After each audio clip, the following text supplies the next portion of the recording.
Halo semuanya, kembali bersama kami.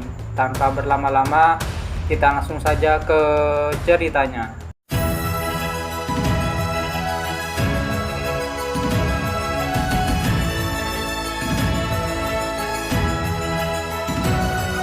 Di episode kemarin, kita sudah tahu kalau di Chengdu sedang kacau oleh peperangan Sekte Ime dan Sekte Qingcheng.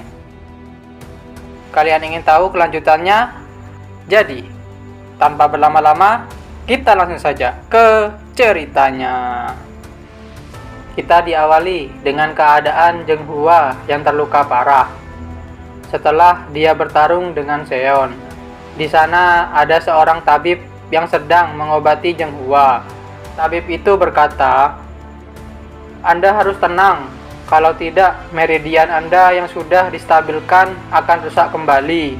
Jika itu terjadi, itu akan berbahaya bagi Anda." Dengan tiba-tiba, Zheng Hua mengeluarkan kekuatannya yang besar kepada tabib itu. Zheng Hua berkata, "Pergilah sebelum aku memenggal kepalamu." Baiklah. Setelah tabib itu pergi, Zheng Hua pun mulai menenangkan dirinya. Dia bergumam, keadaan menyedihkan macam apa ini? Kalau aku terus begini, Xiaoran akan mendahuluiku. Aku harus pulih secepatnya. Dengan tiba-tiba ada seseorang yang masuk ke ruangan Zheng Hua. Zheng Hua kira itu adalah tabib yang tadi. Zheng Hua pun berkata, "Ada apa lagi? Bukankah tadi sudah kubilang untuk pergi dari sini?" Setelah Zheng Hua tahu kalau dia adalah bukan tabib yang tadi. "Siapa kamu? Kamu tidak mengingatku. Apa kamu mengenalku?" "Aku tidak pernah sekalipun melupakan kamu selama 7 tahun belakangan ini. Kira-kira apa kau akan mengingatku kalau aku butakan matamu yang satunya lagi?" Kamu orangnya waktu itu. Lama tak bertemu. Ternyata orang misterius itu adalah Peowol. Zheng Hua berkata, "Kenapa kamu bisa ada di sini? Aku yakin kamu sudah mati waktu itu. Padahal Jekat bilang dia sudah melemparkanmu ke lubang ular." "Dia memang melakukan itu. Tapi sekarang adalah saatnya bagiku untuk membuatmu menderita. Akulah orang yang membunuh muridmu, Gong Seon, dan pemimpin muda Kan Guntur." "Kamu beraninya kamu membunuh Gong Seon? Apa kau ingin membuat Sekte Ime menjadi musuhmu? Setelah kamu membunuh salah satu dari klan kami, apa kamu pikir hal yang sama akan terjadi 2 kali? Kalianlah yang membuat kami seperti itu. Sejujurnya, kami ini adalah ciptaan kalian. Karena tanpa kalian tidak mungkin kami terlahir kembali sebagai asasin. Apa yang sedang kamu rencanakan? Dan apa yang kamu inginkan?" "Aku tidak menginginkan apapun. Aku hanya ingin kamu tahu, nasib Sekte Ime mulai saat ini akan bagus untukmu. Karena hari ini aku akan membunuh Seon dari Sekte Qingcheng. Dan dia akan dibunuh oleh salah satu teknik ultimate Sekte Ime, serangan penembus awan salju. Dan kebetulan Xiaoran juga menggunakan teknik yang sama." "Kenapa kamu bisa tahu itu? Dasar iblis, tidak akan kubiarkan kamu melakukan itu. Akan kubunuh kamu sekarang juga." Sekte Qingcheng dan Sekte Ime akan saling menumpahkan darah. Kedua belah pihak akan mengalami kerugian yang sangat besar. Zheng Hua berusaha dengan sekuat tenaganya untuk menyerang Peowol. Zheng Hua bergumam, "Sungguh rencana yang licik dan mengerikan. Aku harus menyingkirkannya sekarang juga." Dengan kekuatan seadanya, Zheng Hua berusaha menyerang Peowol. Dengan keadaannya yang sekarang, dia tidak bisa mengeluarkan kekuatannya yang maksimal.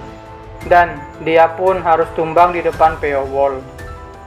Peowol berkata, "Seharusnya kamu tidak menciptakan sesuatu sepertiku, sesuatu yang mengerikan seperti diriku. Kita beralih ke tempat yang lain. Di sana ada grup awan hitam yang sedang mencari Peowol. Godosa berkata, "Sepertinya Peowol sudah pergi dari penginapan."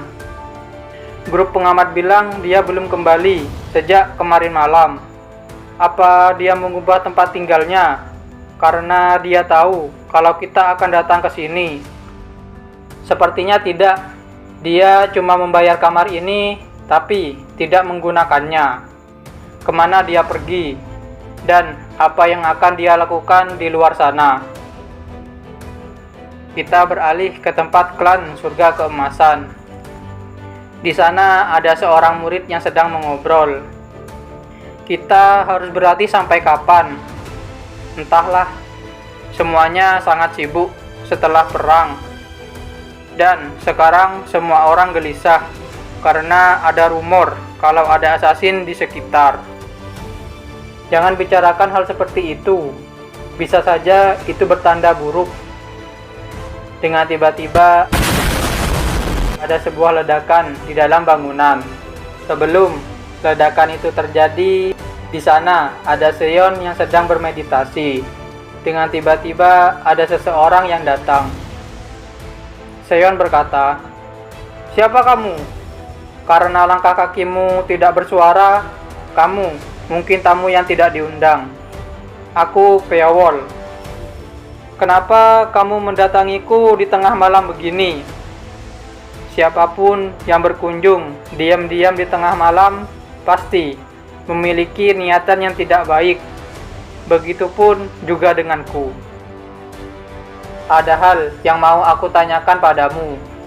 Tuan Muda Klan Guntur, apa kamu yang membunuhnya?" "Iya." "Kenapa?" "Karena aku membutuhkan Sekte Kinceng untuk rencanaku." "Apa kamu memiliki dendam pada sekte kami?" "Aku punya dendam pada Sekte Kinceng dan Sekte Ime." "Sekte Ime? Itu berarti kamu juga yang membunuh murid Sekte Ime?" "Benar." "Kamu punya dendam pada semua orang, tapi kami tidak pernah mendengar nama Peowol sebelumnya. Sebenarnya siapa kamu?" "Seorang assassin.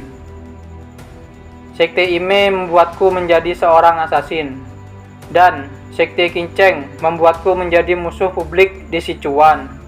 Sekte Ime membuatmu menjadi assassin. Jangan-jangan insiden 7 tahun yang lalu, orang yang membunuh Wogungsang?" "Benar, itu aku." "Peowol, kamu sudah membuat kesalahan besar hari ini. Kamu bisa saja tetap hidup kalau kau tetap bersembunyi. Tapi saat ini akan kuakhiri kehidupanmu yang mengerikan itu." Seon pun langsung melesat ke arah Peowol. Tapi Peowol tidak tinggal diam. Dia mengeluarkan pisau terbangnya untuk menghalau Seon. Peperangan itu tidak berlangsung lama. Peowol dengan mudahnya bisa menghentikan pergerakan Seon dengan benang-benangnya. Peowol berkata, "Sampaikan salamku pada Zhenghua." Setelah itu, Peowol pun langsung membunuh Seon. Kita beralih di saat Seon sudah dibunuh oleh Peowol. Di sana sudah ada murid yang telah menemukan jasad Seon. Murid itu berkata, "Ini ulah Sekte Ime. Sekte Ime membunuh Seon. Kita harus balas dendam. Kita tidak boleh membiarkannya lagi. Ayo, kita balaskan dendam Seon." Dan orang-orang pun saling membunuh satu sama lain. Pertumpahan darah ada di mana-mana. Di sana ada Seolran yang sedang berjalan di tengah-tengah peperangan.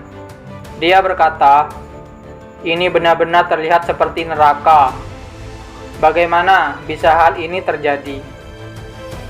Dengan tiba-tiba ada Jang Muryang memanggil Seolran.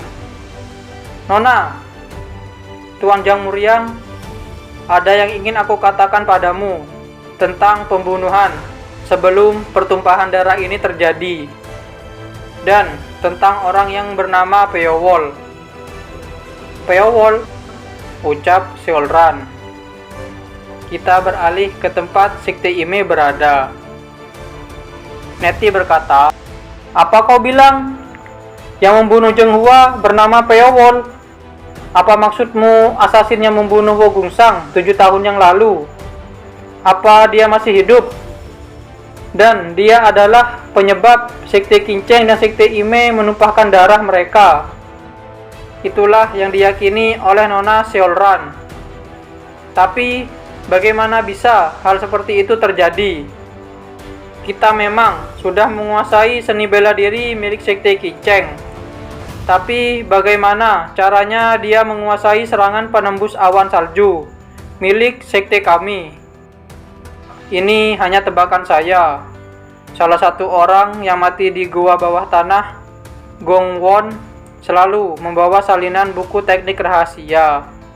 Jadi kami menduga bahwa dia mempelajari dari salinan itu. Apa-apaan itu? Kenapa dia membawa salinan buku teknik rahasia? Tidak mungkin Sekte Kinceng menerima alasan yang seperti itu. Kalau begitu, kita tidak punya pilihan selain menangkap orang yang bernama Peowol itu. Kalau kita akan menangkapnya, biarkan saya saja. Tidak, aku sendiri yang akan menangkapnya. Dan aku sendiri yang akan menghukumnya karena sudah menghina Sekte Ime. Di sisi yang lain, di penginapan Free Dragon, di sana ada Peowol yang sedang menghajar seseorang. Peowol berkata, tempat ini belum berubah. Kalian masih membuat senjata yang membunuh manusia. Peowol berkata pada Tang Socu, kamu yang putuskan bagaimana aku mengurus mereka. Aku akan melakukan apapun yang kau inginkan selama kamu membunuh mereka semua. Baiklah, lihat baik-baik. Peowol pun langsung membantai orang-orang di sana dengan pedang terbangnya. Peowol berkata, bagaimana? Ini adalah senjata yang kau buat. Luar biasa. Ini sangat luar biasa. Tidak aku sangka senjata yang aku buat bisa sangat kuat. Berkatmu aku bisa membalaskan dendam. Kamu butuh bantuanku kan? Bagaimana caranya agar aku bisa membantumu? Kalian penasaran bantuan apa yang akan diminta oleh Peowol? Jadi, jangan lewatkan di episode yang selanjutnya. Terima kasih sudah menonton video kami sampai selesai. Jangan lupa subscribe, like, dan komen, dan share video kami ke teman-teman Anda. Dan dadah!